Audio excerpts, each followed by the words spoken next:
Ngayong araw nga pala ay pupunta kami ng aking misis sa store para bibili ng kanyang winter shoes at mamili na din kami ng grocery at pagkain sa labas. Ngayong araw mga kabayan ay sasamahan nyo kami ng aking misis dahil nga bumuhos na dito yung malakas na snow sa Greenland. Panahon kasi dito sa Greenland kapag wala kang mga gamit dito na maayos at isusuot ay mahirap dito ang maglakad sa daan. Mayroon namang sapatos itong misis ko na nabili sa ukay-ukay dito. Kaso ang sabi ko sa kanya ay bibili na lang siya ng bago kahit isa. Ang sabi niya ay mahal daw dito kapag bumili ng bago. Sabi ko naman, tingin-tingin muna tayo doon sa store, baka nga mayroong sale. Minsan kasi pag nag-sale dito, halos kalahati yung presyo. Kaya ngayon ay pupunta kami dito sa loob at ipapakita namin sa inyo kung ano yung mga tinda nila dito at mga gamit na binibinta. Pag bibili ka kasi dito ng mga magaganda at matitibay na gamit pag winter ay sobrang mahal talaga dito. Kaya nag-aabang-abang na lang kami dito kapag mayroong discount sale. Mura na kasi dito mga kabayan, kapag mag-discount sila ay halos kalahati talaga yung masisave mo. At ito na nga, habang umiikot-ikot yung misis ko dito ay nakakita siya dito ng gusto niyang sapatos. Sakto nga naman ay mayroong presyo mga kabayan na mababa lang. Umaabot lang ito sa 400 Danish kroner, kung sa piso naman ay nasa 3,200. Kapag hindi ito discount ay umaabot ito sa 10,000 pesos sa atin. Amakin mo yun mga kabayan, 10,000 pesos para lang dito sa sapatos. Pero pag dito naman sa Greenland, pag hindi mo siya i-convert ay normal lang naman yung price. Kaya madalas okay or mga sikanhan ang nabibili ng aking misis dito. Mayroon ka naman kasing mabibili ng mga mura dito gaya ng mga sapatos ng mga 50 Danish kroner, mga damit na mga 20, 30 Danish kroner ay sobrang mura na yon.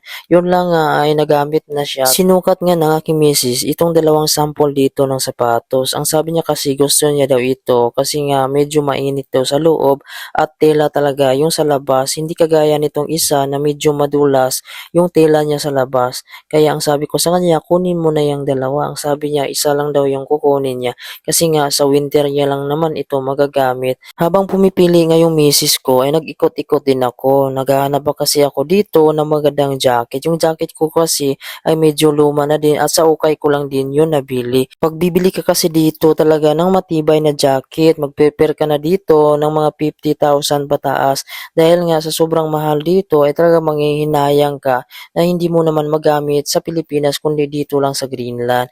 At ito naman ay nakita ko din itong magandang sapatos. Yung presyo na ay nasa 1,400 Danish kroner. Kayo na mag-convert mga bayan, i-times nyo sa 8. Basta umabot siya ng mga 10,000 pataas or nasa 12,000. Ito yung jacket na gusto ko, yung may balahibo siya. Kasi so lang ay medyo may kamahalan talaga. Kaya hindi na lang ako bumili. Ganyan ako mga kabayan kapag tumitingin ako ng mga damit at mga gamit. Kapag namamahalan ako ay talagang hindi ko siya talaga binibili. Mas pinipili ko nga yung mga ukay dahil nga matitibay naman yun at mura naman. Labahan mo lang siya ng maayos. Habang nag-iikot din ako dito ay nagulat ako dahil nga mayroon silang mga display dito para sa November 1 o yung Halloween party. Yung misis ko naman dito ay nakapili na siya ng kanyang sapatos. Nagsiselebrate din pala sila dito ng Halloween. Kaso hindi ko pa nasaksihan dito kung paano nila sineselebrate. Titingnan ko kapag mayroon tayong open na schedule ay makapunta tayo. Dito nga ay kumuha yung misis ko ng sample at pinakita niya sa akin na gusto niya daw yung ganong design. At nakita ko din itong manika dito na design. Naalala ko tuloy ay birthday ng anak ko. Siguro kung nandito din siya ay ririgaluhan ko siya dito ng manika. Pagkatapos nga naming mamili ng sapatos ay pumunta din kami dito sa grocery store dahil nga mayroon kaming mga kulang sa bahay. Minsan kasi kapag may kulang sa bahay, lalo na kahit toothpaste lang ay talagang tatamarin ka lumabas. Paano ba naman pag lalabas ka ay talagang kinakailangan mo magsuot ng mga patong-patong na panlamig. Kaya talagang nakakatamad, hindi kagaya sa Pilipinas. Kahit wala kang damit ay pwede kang lumabas para bumili. Pagkatapos nga naming mamili ay dumaan muna kami dito sa isang Pinoy restaurant kung saan nag-order na kami para kukunin na lang yung pagkain.